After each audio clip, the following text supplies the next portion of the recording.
हम लोगों के बीच प्रोफेसर सुखदेव प्रसाद शाह जी आए हुए हैं। उन्होंने अंतराक्षरी पर एक बड़ी सी किताब लिखी है। उसी के प्रकाशन के लिए सारों प्रकाशन से आए हुए हैं। बातें हो रही हैं तो एक तत्कालीन जो बहुत चर्चा में विषय है, इसको हम लोग छेड़ देना चाहते हैं। सुखदेव बाबू, आप 42 साल तक हिंदी शिक्षण किए हैं। आप साहित्य के विद्यार्थी ही नहीं, साहित्य के एक्टिविस्ट भी रहे हैं। ढोल गंवार शूद्र पशुनारी सकल ताड़न के अधिकारी बड़ा चल रहा है आजकल। इस पर क्या आपका विचार है, क्या अध्ययन मनन है? देखिए, यह एक उक्ति है, एक पंक्ति है किस कहाँ की, एक महाकाव्य की। महाकाव्य में किसी एक पंक्ति को लेकर के उड़ जाना और उस पर वाद विवाद करना निरर्थक होता है, क्योंकि पंक्ति का परिवेश विशेष में वक्ता, श्रोता, परिवेश तीनों के प्रसंग में किसी पंक्ति का अर्थ लिया जाता है। यह उक्ति समुद्र की है। कब? जब राम लंका पर जाने के लिए रास्ता मांग रहे हैं, समुद्र से विनती कर रहे हैं। 3 दिन बीत गया है लेकिन समुद्र सुन नहीं रहा है। उस पर राम क्रोधित होकर के लक्ष्मण से कहते हैं कि लाओ अग्निबाण, मैं समुद्र को सुखा दूंगा।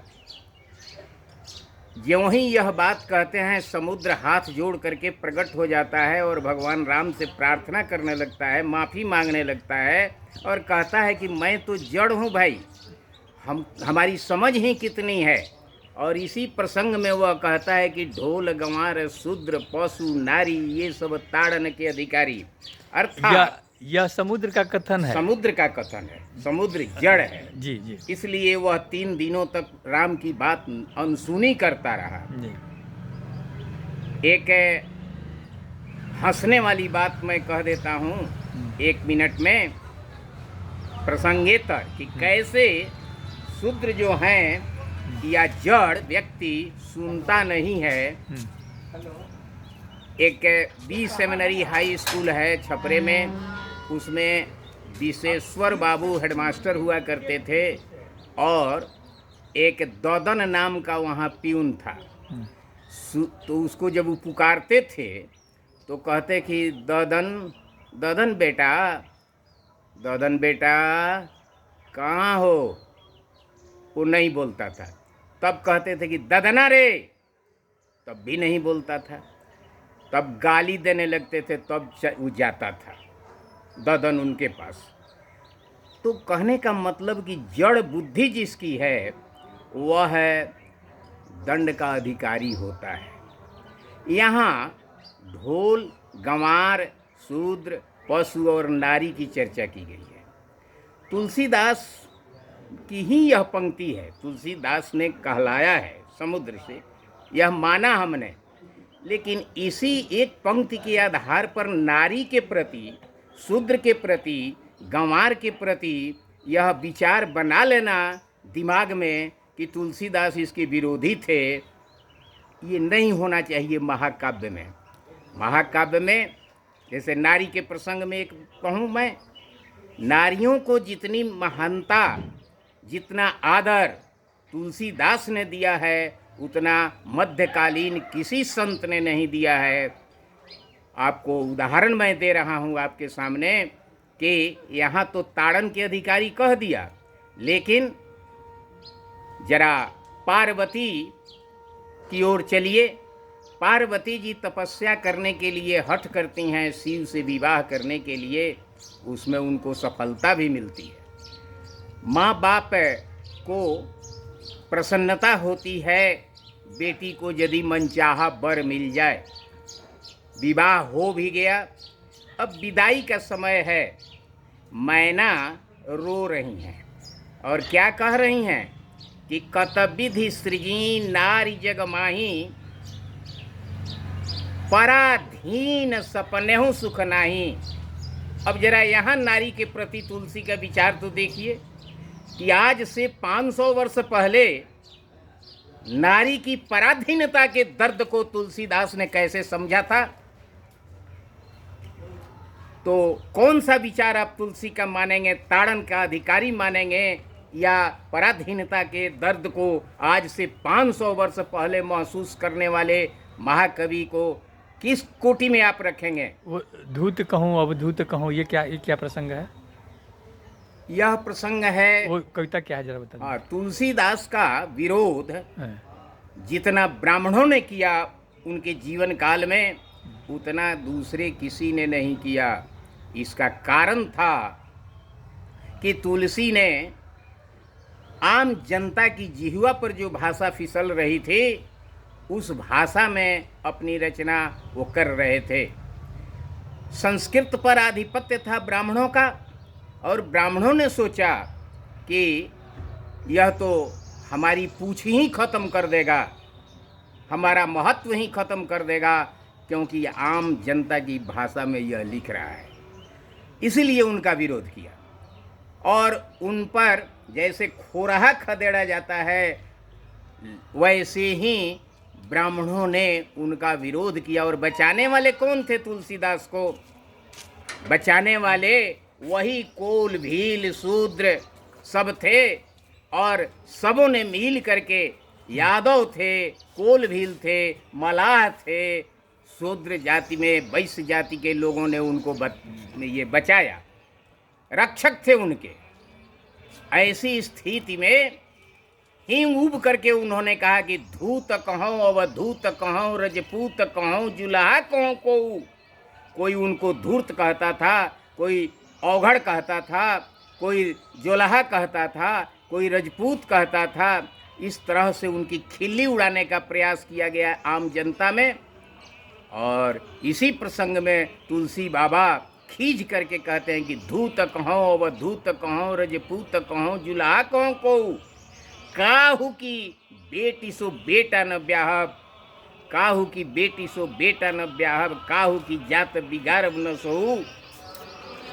अंत में कहते हैं कि मांगी के खइबो मसीद में सोइबो, लेब को एक न देब को दो। इसी प्रसंग में उन्होंने यह बात कही है खींच करके। और आपको मालूम होना चाहिए कि सचमुच उनको मस्जिद में शरण लेनी पड़ी थी, और मस्जिद में रह करके उन्होंने मानस की रचना पूरी की थी। तो यहाँ आप देखेंगे कि हिंदू मुस्लिम का भेदभाव भी जो तुलसीदास में लोग देखते हैं, यह नहीं, ऐसा नहीं है। न शूद्रों के प्रति न वैश्यों के प्रति, सबको ले करके वे चलते हैं। उनके जीवन काल में, अपने जीवन काल में उन्होंने रामलीला की प्रथा शुरू की कराई। और आपको अचरज होगा यह जान करके कि रामलीला में जिस पात्र की जहाँ आवश्यकता थी, उसी वर्ग से उस आदमी को लेते थे। जैसे केवट की आवश्यकता है तो कोई मलाह ही केवट का पार्ट अदा करता था। अच्छा, ये लोक और शास्त्र में जो भेद था वो तुलसीदास में भी दिखते हैं। क्योंकि लोक की भाषा में उन्होंने जन सामान्य की भाषा में रचना की, इसलिए शास्त्र को श्रेष्ठ मानने वाले ब्राह्मणों ने उनका बहुत विरोध किया। और ऐसा कहा जाता है कि संस्कृत की महत्ता कुछ कम हुई तो उसमें तुलसीदास के रामचरितमानस का भी अवदान है। यही तो पहले ही मैंने कहा कि ब्राह्मणों ने इसलिए विरोध इनका किया कि तुलसीदास ने लोक भाषा में अपनी रचना प्रस्तुत कर रहे थे। आम जनता की जीवा पर फिसलने वाली जो भाषा थी, उस भाषा में मानस की रचना कर रहे थे या अन्य ग्रंथों की रचना कर रहे थे। संस्कृत का आधिपत्य खत्म हो रहा था। उनके पहले कबीर ने कहा था कि संस्कृत है कूप जल, भाषा बहता नीर। तो कबीर दास का विरोध नहीं किया गया क्योंकि वे जुलाहा थे। उनके कहने का ब्राह्मणों पर कोई, लेकिन एक यहाँ ब्राह्मण ही ब्राह्मणों का दुश्मन बन रहा था। कबीर का एक श्लोक, तथा कथित ब्राह्मणों की नज़र में, सो कॉल्ड कबीर का एक श्लोक भी है कि ज्यों की त्यों क्या है वो, ज्यों की त्यों धन रख दीनी चदरिया, दास कबीर जतन से ओढ़ी। यह आत्मविश्वास की पराकाष्ठा है, कबीर में भी और तुलसी में भी। दोनों में आत्मविश्वास जो है वह पराकाष्ठा पर था। कबीर कहते हैं कि वो पद है पूरा कि झिनी झिनी बीनी चदरिया, काहे के ताना काहे के भरनी, कौन तार सो बीनी चदरिया, इंगला पिंगला ताना भरनी, सुखमन तार से बीनी चदरिया। सूर नर मुनि अष्ट कमल दल चरखा डोले, पांच तत्व गुण तीन चदरिया। सूर नर मुनि सब ओढ़ है, इस पंक्ति पर ध्यान दीजिएगा कि सूर नर मुनि सब ओढ़ है, ओढ़ी के मैली किन्नी चदरिया। दास कबीर जतन से ओढ़ी, जस की तस धर दीनी चदरिया। यह दुर्लभ है आत्मविश्वास, आत्मविश्वास की पराकाष्ठा है। और यही कारण है कि मृत्यु के समय कबीर दास ने बनारस छोड़ दिया और मगहर में चले आए। कहा जाता है उन्होंने सोचा कि अगर बनारस में मैं मरूंगा तो लोग कहेंगे कि यह तो बनारस की महिमा है, क्योंकि बनारस शिव की त्रिशूल पर है, वहाँ जो मरता है उसका मोक्ष मिलता ही है। कबीर दास ने इससे भी चुनौती दी अपने अंतिम समय में और मृत्यु के लिए बनारस को छोड़ दिया, मगहर में आ गए। यह आत्मविश्वास है। ठीक यही विश्वास है। अब लौ न सानी अब न सही हो, राम कृपा भव निशा सिरानी।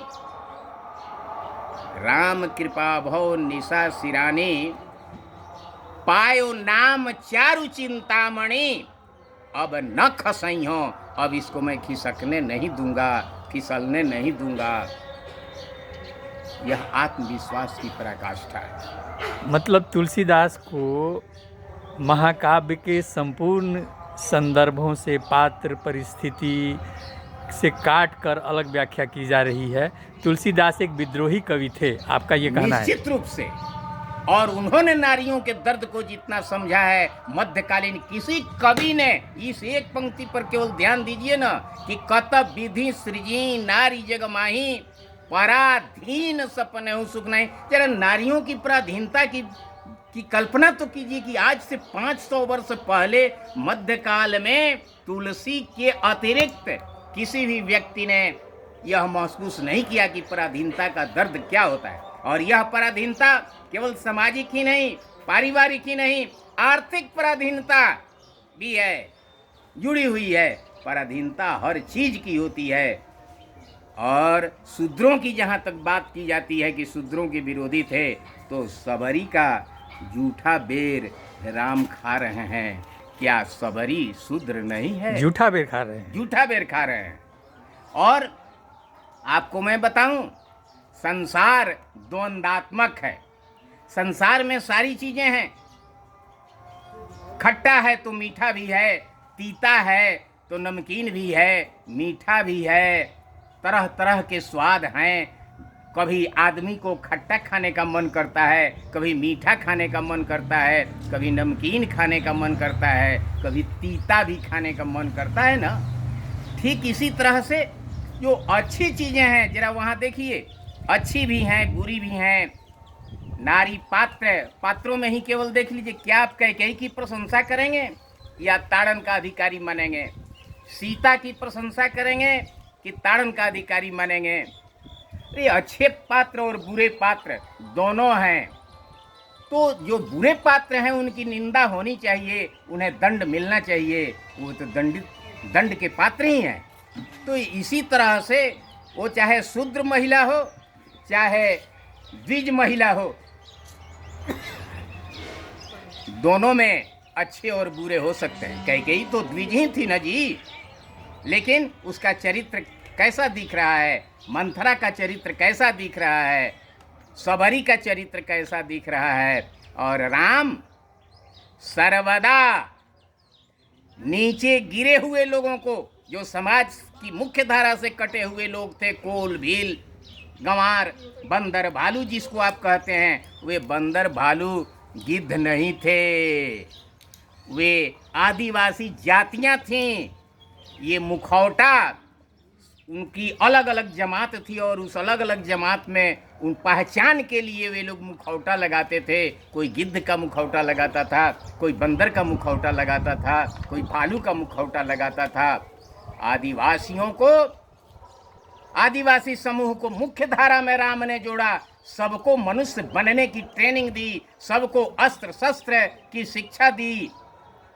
राम एक दिन के लिए 14 वर्षों के लिए हैं वहाँ वन में भ्रमण कर रहे हैं। 14 वर्ष जानबूझ करके उन्होंने जो है लंबा समय व्यतीत किया है एथी में, वनों में, वहाँ के आदिवासियों को मुख्य धारा में जोड़ने का काम किया है। राम तो आए हैं, 14 वर्षों के बाद चले जाएंगे, उसके बाद तो फिर कोई दूसरा राक्षस पैदा होगा और उनको तंग करेगा। इसलिए वे जब अपने पांव पर खड़े हो जाएंगे, स्वावलंबी हो जाएंगे, मुख्य धारा से जुड़ जाएंगे, तो वे अपने सामना कर लेंगे, वे स्वयं राम बन जाएंगे। यह शिक्षा दी अपने वनवास काल में वहाँ के आदिवासियों को। जी धन्यवाद।